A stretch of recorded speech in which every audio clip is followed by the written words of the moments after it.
So, I 100%ed Sonic Frontiers, and honestly, I loved every second of it.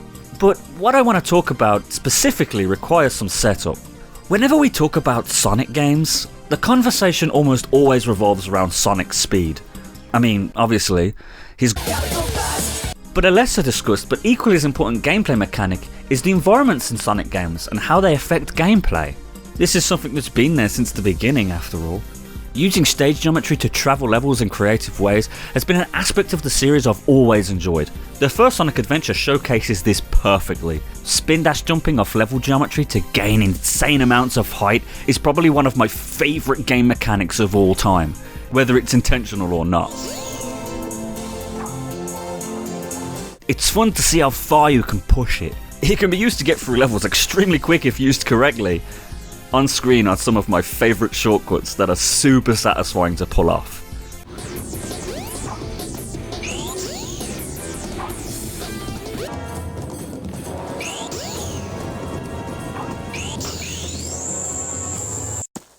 But back to Frontiers. Before release, upon hearing the game would be open world, I got extremely hopeful. There was just one thing I wanted.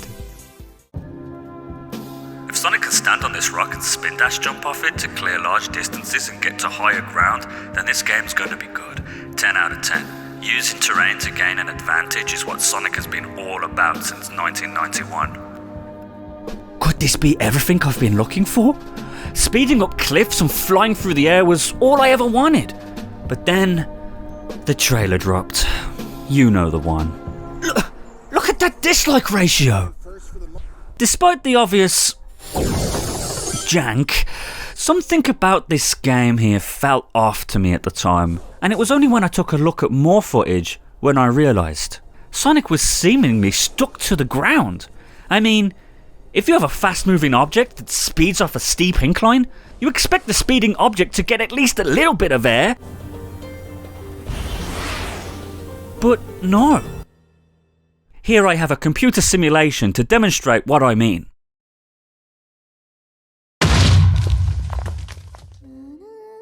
Alas, it looked like Frontiers was just another missed opportunity.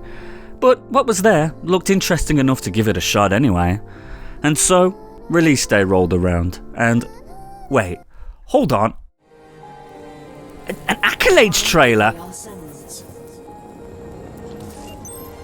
So, I eventually got the game, and my suspicions were true.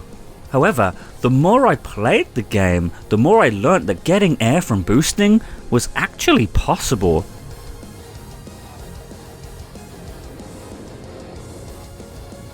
It all depended on where you boosted.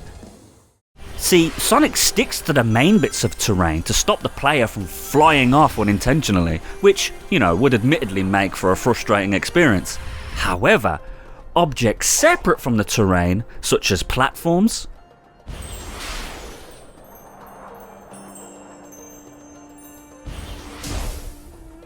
boxes,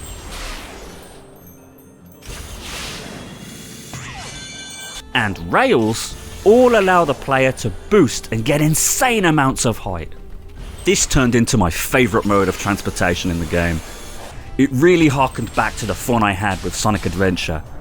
Yeah, it was no spin dash jump, but it functioned almost identically.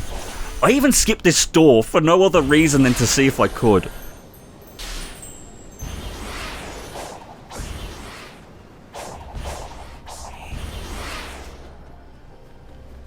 Yep, there was no point to that, but it was fun.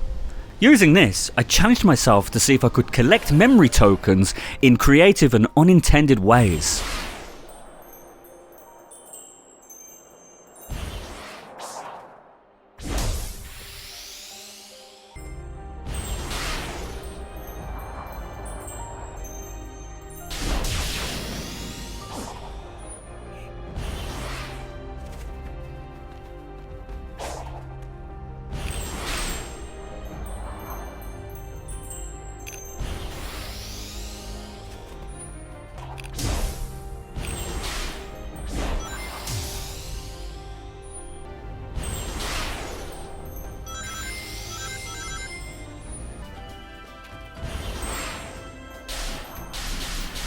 I enjoyed doing this so much that I actually ended up collecting every memory token on every map. We're talking about over 1,000 collectibles here.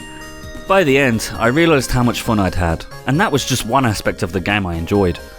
And sure, the game isn't perfect. People will be quick to point out the jank. So, in short, there's more to life than black and white. There's a whole spectrum of colours. And likewise, there's more to gaming than good and bad.